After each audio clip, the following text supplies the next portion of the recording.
Hello everyone, आज के इस वीडियो में हम पढ़ने वाले हैं क्लास 12 केमिस्ट्री का तीसरा चैप्टर जो है रासायनिक बलगदकी, जिसका हम न्यूमेरिकल का ये हमारा पहला वीडियो है। तो आज के इस वीडियो में हम इस चैप्टर के 3 सबसे महत्वपूर्ण न्यूमेरिकल को सॉल्व कराएंगे जो आपके बोर्ड एग्जाम में आने के बहुत ज़्यादा चांसेस है। और खासकर एक बात याद रखेंगे कि जो न्यूमेरिकल है जरूरी नहीं कि यही न्यूमेरिकल है, इसमें इसी तरीके के आपके न्यूमेरिकल आ सकते हैं। जैसे अभी हम क्वेश्चन आपको बताएंगे तो आपको समझ में आएगा। तो चलिए हम स्टार्ट करते हैं। तो सबसे पहले तो ये तीनों टाइप के जो न्यूमेरिकल है, इस टाइप में से आपके हर बोर्ड एग्जाम में आपसे पूछे जाते हैं। तो देखिए यहाँ पे हमने एक क्वेश्चन लिया है। सबसे पहला क्वेश्चन है, किसी प्रथम कोटि की अभिक्रिया में 40 सेकेंड में पदार्थों की सांद्रता, ध्यान से समझेंगे, यहाँ पे कह रहा है कि किसी प्रथम कोटि की अभिक्रिया में 40 सेकेंडों में पदार्थों की सांद्रता प्रारंभिक सांद्रता की आधी हो जाती है, तो अभिक्रिया के वेग स्थिरांक का गणना कीजिए। यह आपका सबसे पहला क्वेश्चन है। तो देखिए इसी प्रकार के और भी तरीके के क्वेश्चन पूछे जा सकते हैं। ये तो आपके बोर्ड एग्जाम में पूछे गए हैं, बट यहाँ पे जैसे 40 सेकेंड दे दिया मान, अब यहीं पे थोड़ा सा कह देगा 60 सेकेंड कह सकता है, यहाँ पे कह देगा 60 मिनट कह सकता है। तो इस तरीके से अंकों में चेंजिंग हो सकता है, ठीक है। बट क्वेश्चन पूछने का जहाँ पर यहाँ पे क्या पूछा जा रहा है, वेग स्थिरांक का मान पूछा जा रहा है, ठीक है। तो अभी हम आपको सॉल्व कराएंगे। देखिए कितना आसानी तरीके से आपको समझ में आता है। तो सबसे पहले तो आपको क्या करना है, जब भी इस प्रकार क्वेश्चन दे तो आपको हल लिखकर, ठीक है, और एक बार क्वेश्चन को आराम से पढ़ना है और जो चीजें दिया है उसको सबसे पहले लिखते हैं।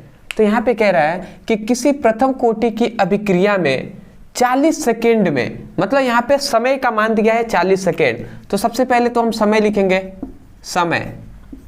तो टी का मान कितना दिया है, 40 सेकेंड दिया है, तो ये हमने लिख दिया। उसके बाद 40 सेकेंड में पदार्थों की जो सांद्रता है वो प्रारंभिक सांद्रता की आधी हो जाती है। तो मान लेते हैं, ठीक है, प्रारंभिक सांद्रता, प्रारंभिक सांद्रता। तो प्रारंभिक सांद्रता को हम जानते हैं, ए से हम प्रदर्शित करते हैं, ठीक है। तो प्रारंभिक सांद्रता ए है। तो यहाँ पे कह रहा है ना कि 40 सेकेंडों में पदार्थों की सांद्रता, जो पदार्थ की सांद्रता है वो प्रारंभिक सांद्रता की आधी हो जाती है, ठीक है। जो प्रारंभिक सांद्रता है ना, इसकी आधी हो जाती है कौन, पदार्थों की सांद्रता। तो हम लिखेंगे पदार्थों की सांद्रता, ठीक है। तो यहाँ पे थोड़ा सा हम डिटेल में लिखेंगे कि 40 सेकेंड में पदार्थों की सांद्रता,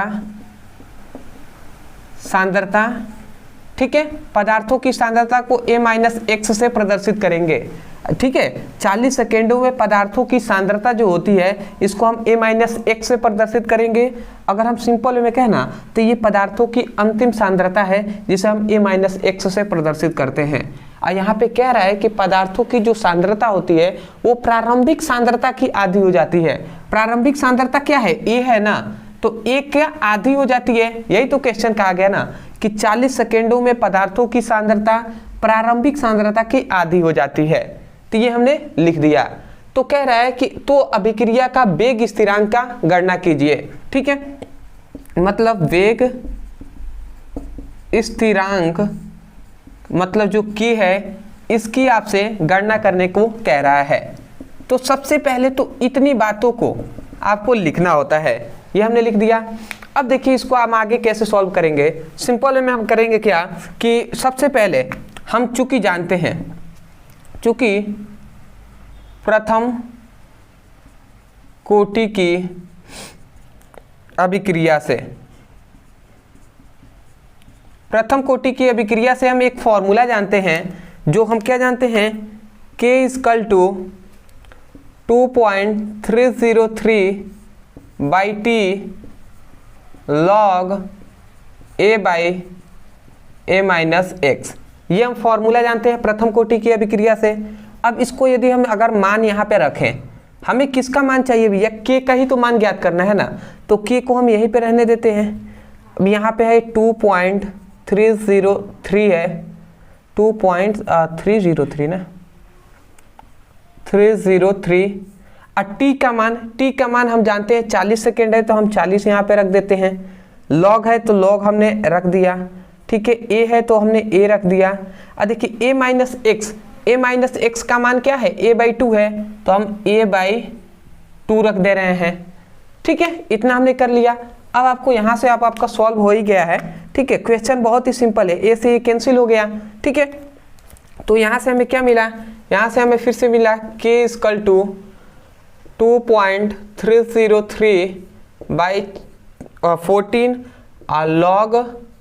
अब देखिए ये 2 नीचे है, इधर आएगा तो लॉग में गुणा करा देगा तो ये 2 हो जाएगा। ये बेसिक है, इतना बात आप जानते होंगे। ठीक है, जो नीचे होता है वो ऊपर आ जाएगा। ठीक है, तो log 2 हो गया।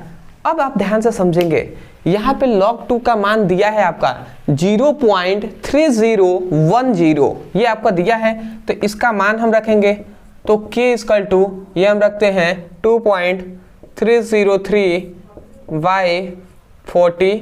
ठीक है, और log 2 का मान यहाँ पे दिया है कितना, 0.3010, ये आपका log 2 का मान दिया होता है क्वेश्चन में। ठीक है, वैसे यहाँ पे दिया है तो हमने लिख दिया। अब देखिए यदि हम इसका इसमें गुणा कराते हैं तो इसका अगर आप गुणा कराएंगे तो आपका कितना पड़ जाएगा, ये आपका पड़ जाएगा हाँ, k का मान आपका पड़ जाएगा 0.693 बाई 40। ठीक है, ये आपका पड़ जाएगा। ठीक है, ये हमने किया हुआ है, आप सॉल्व करके देख सकते हैं। आप गुणा कराने में टाइम लगेगा, अदरवाइज आप कर लेंगे। ठीक है, इतना तो आप जानते हैं, इसका गुणा कराएंगे तो बेसिक है, तो आप करा लेंगे। उसके बाद 40 में भाग दे देंगे तो ये आपका k का मान आएगा। यदि हम इसको आगे और सॉल्व करें तो देखिए, यदि हम इसको आगे और सॉल्व करते हैं तो 0 पॉइंट कितना आता है, 017 आता है। ठीक है, या तो इतना आएगा। ठीक है, या इसको आगे और आप चाहें तो आप लिख सकते हैं k इक्वल टू, यदि इसको हम 1.7 इंटू 10 टू द पावर -2 भी हम लिख सकते हैं। ठीक है, देखिए इसका 3 आंसर हो जाएगा।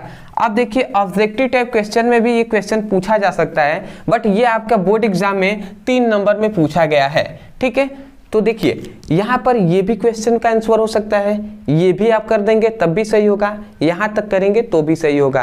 तो इससे आपको कंफ्यूज नहीं होना है, यहाँ तक भी करेंगे तो आपको फुल टू फुल नंबर मिलेगा। ठीक है, अदरवाइज यहाँ तक कर देते हैं तो आपका बेटर हो जाएगा। तो ये हो गया आंसर। और इसका याद रखेंगे, सेकेंड इनवर्स लिख देंगे, सेकेंड इनवर्स। ठीक है, सेकेंड इनवर्स क्योंकि इसका मात्रक होता है वेग स्थिरांक का। तो ये हो गया आपका पहला क्वेश्चन। देखिए बहुत ही सिंपल है, सिंपल वे में वेग स्थिरांक का मान पूछा था, हमने यहाँ से सॉल्व किया, यहाँ तक आपको ला दिया। तो इसी प्रकार क्वेश्चन बहुत ही सिंपल होता है, बट क्वेश्चन जब आप पढ़ेंगे तो आपको थोड़ा सा लगेगा कि हार्ड है। इसलिए मैं कहता हूँ कि जब भी क्वेश्चन को पढ़िए 2-3 बार जरूर उसको पढ़िए, भले ही समझ में आए या ना आए, 2-3 बार पढ़ेंगे कुछ ना कुछ तो आपको समझ में आएगा। अब कुछ भी यदि आप लिख देते हैं ना तो जरूर, अगर 5 नंबर का है तो 1 से 2 नंबर तो आपको कुछ भी लिख देंगे तो आपको मिल ही जाएगा। यही तो बोर्ड एग्जाम की खासियत है। ठीक है, तो ऐसे थोड़ा सा मैं यही कहूँगा कि जो भी क्वेश्चन समझ में आए या ना आए, मतलब यहाँ से अगर क्वेश्चन को पढ़ के अगर आप यहाँ तक भी लिख देते हैं तो आपको, हमको लगता है कि 3 नंबर का है तो 1 नंबर तो वो आपको दे ही देंगे। ठीक है, तो इस प्रकार थोड़ा सा आप समझिएगा और क्वेश्चन को सॉल्व कीजिएगा। इस टाइप के जितने भी क्वेश्चन है आप सॉल्व करेंगे, आशा करते हैं हम। ठीक है, अपने बुक उठाइएगा, जो भी अनसॉल्व पेपर है जो भी कुछ उठाइए। ठीक है, उससे प्रैक्टिस कीजिए इस प्रकार के क्वेश्चन को। आगे के और भी 2 इंपॉर्टेंट क्वेश्चन है, उस टाइप के क्वेश्चन को देख लेते हैं। स्क्रीनशॉट आप ले लीजिए। तो अब आते हैं हम अपने दूसरे टाइप के क्वेश्चन पर। तो देखिए ये भी बहुत ही इंपॉर्टेंट है। आप देखिए जो भी हम यहाँ पे 3 ही आपको केवल इस चैप्टर से इंपॉर्टेंट क्वेश्चन को बता रहे हैं। तो इस टाइप के क्वेश्चन को आपको तैयार करना है। आपको नहीं विश्वास है तो आप जाइए अपने जो भी क्वेश्चन पेपर है प्रीवियस ईयर के, वो सब आप उठा कर देखेंगे तो आपको इन सभी टाइप के क्वेश्चन जरूर आपको बोर्ड एग्जाम में मिल जाएंगे। ठीक है, तो इसलिए मैं कहूँगा कि पूरा अच्छे से इन क्वेश्चन को तैयार कर लीजिएगा। चलिए इसको भी हम देख लेते हैं। यहाँ पे कह रहा है कि एक प्रथम कोटि की अभिक्रिया का आधा भाग मतलब 50% 10 मिनट में पूर्ण हो जाती है, तो इस अभिक्रिया का 80% भाग कितने समय में पूर्ण होगा। समझ में आ गया? ये आपसे क्वेश्चन क्या पूछा जा रहा है। कह रहा है कि एक प्रथम कोटि की अभिक्रिया है जिसका आधा भाग, मतलब आधा भाग कितना, मतलब 50% 10 मिनट में पूर्ण हो जाता है। तो कह रहा है कि 80% भाग पूर्ण होने में कितना समय हमें लगेगा, मतलब यहाँ पे टाइम पूछा जा रहा है। तो सबसे पहले तो जो दिया होता है उसको हम लिखते हैं। तो यहाँ पर देखिए क्वेश्चन में ऐसे ही घुमाकर पूछता है अब बहुत से ऐसे स्टूडेंट हैं जो कंफ्यूज हो जाते हैं। जैसे यहाँ पे क्या गया कि किसी प्रथम कोटि की अभिक्रिया का आधा भाग 10 मिनट में पूर्ण हो जाता है। तो ये आधा भाग तो कहा, पर आधे भाग के जगह पर यहाँ पे 10 मिनट, ये क्या है, ये अर्ध आयु काल है। मतलब देख रहे हैं अभिक्रिया आधा पूरा होने में लगा जो समय है वो 10 मिनट है ना, तो इसका मतलब अर्ध आयु काल क्या है, 10 मिनट है। तो यहाँ पर अर्ध आयु काल ना लिखकर आधा भाग लिखा है, जिससे कंफ्यूज हो जाए। तो आप क्या लिखेंगे, सबसे पहले यहाँ पे अर्ध आयु काल कितना लिया है, अर्ध आयु काल यहाँ पे टी हाफ का मान यहाँ पे मतलब दिया है, टी हाफ अर्ध आयु काल कितना है, 10 मिनट है। तो 10 मिनट हम लिख देंगे, ठीक है। उसके बाद 10 मिनट में अर्ध आयु काल का मान निकल गया। उसके बाद अब देखिए हम क्या करेंगे, हमें 80% भाग पूर्ण होने में कितना समय लगेगा इसकी गणना करना है। तो सबसे पहले तो हमें वेग स्थिरांक का गणना करना होगा। आप कहेंगे क्यों, वो भी आपको समझ में आएगा क्यों। तो सबसे पहले तो हम इतनी बात जानते हैं कि वेग स्थिरांक तथा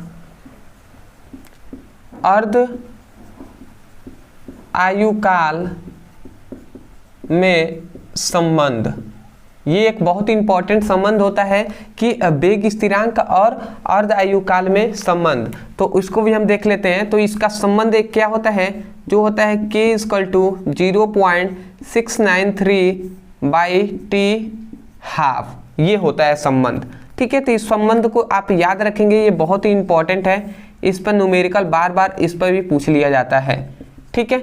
अब देखिए यहाँ पे हमें इसका मान सबसे पहले ज्ञात करना है। तो k हमने लिख दिया, ये है 0.693 और टी हाफ अर्ध आयु काल का कितना दिया है, 10 मिनट दिया है, तो 10 हमने लिख दिया। अब देखिए यदि हम इसका भाग करेंगे ना, तो यहाँ से हमें क्या मिलेगा, इसका यदि हम भाग करते हैं तो 0.0693, ठीक है, ये हमें मिलेगा। और ये किस में मिलेगा, हमें मिनट में मिलेगा, मिनट इनवर्स हम कर देंगे। देखिए इसका मात्रक सेकेंड भी इनवर्स होता है, वेग स्थिरांक का मिनट भी इनवर्स हम कह सकते हैं, ठीक है। क्योंकि यहाँ पे हम मिनट इनवर्स इसलिए लिखे क्योंकि देखिए इसका मान मिनट में दिया था तो मिनट इनवर्स लिए, अगर सेकेंड में दिया होता तो सेकेंड इनवर्स हम लिखते। तो सबसे पहले तो हमने वेग स्थिरांक का गणना कर लिया, ठीक है। अब देखिए सबसे पहले हमने वेग स्थिरांक का गणना कर लिया। अब इसकी सहायता से ही हम क्या करेंगे, 80% भाग पूर्ण होने में लगा समय निकालेंगे। तो चूंकि हम जानते हैं, अब हम क्या जानते हैं, ये फॉर्मूला जानते हैं, k = 2.303/t log a/a-x, ये तो आप फॉर्मूला जानते ही हैं। अब यहाँ पे आप ध्यान से समझेंगे, यहाँ पे हमें कितना, हमें क्या ज्ञात करना है, अभिक्रिया का 80% भाग पूर्ण होने में लगा समय। तो 80% पूर्ण होने में लगा समय यही है ना, तो कितना प्रतिशत, 80%। तो ये हम 80% नीचे लिख देंगे कि ये समय है कितना का, 80% पूर्ण होने में लगा समय, ठीक है। अब k का मान हमने यहाँ से ज्ञात किया हुआ है, तो इसका मान रखेंगे। तो ये क्या है, 0.0693, ठीक है। ये इतना k का मान हमने रख दिया। फिर से इसका यदि हम मान रखते हैं तो 2.303 और ये है t80 हम लिख देंगे और log हमने लिख दिया। अब देखिए ये ऊपर वाला क्या है, ऊपर वाला है प्रारंभिक सांद्रता, नीचे वाला क्या है, अंतिम सांद्रता। तो देखिए जब भी इस प्रकार का क्वेश्चन दे तो वहां पे प्रारंभिक जो सांद्रता होती है, जैसे प्रतिशत में कह रहा है ना कि 50% पूर्ण होने में, 80% पूर्ण होने में, तो उस तरीके के यदि क्वेश्चन पूछे तो प्रारंभिक सांद्रता को हम 100 मानते हैं, मतलब 100 में लेते हैं। प्रारंभिक सांद्रता को हमने 100 में ले लिया, ठीक है। नीचे भी a है तो ये भी प्रारंभिक सांद्रता है, तो हमने 100 लिख दिया, ठीक है। x क्या है, वियोजन की मात्रा है, तो कितना प्रतिशत पूर्ण होने में, 80% है ना, तो हम 80 इसमें माइनस कर देंगे, 80% पूर्ण होने में। तो ये हम लिख देंगे, मतलब 100/100 - 18 हमने लिख दिया।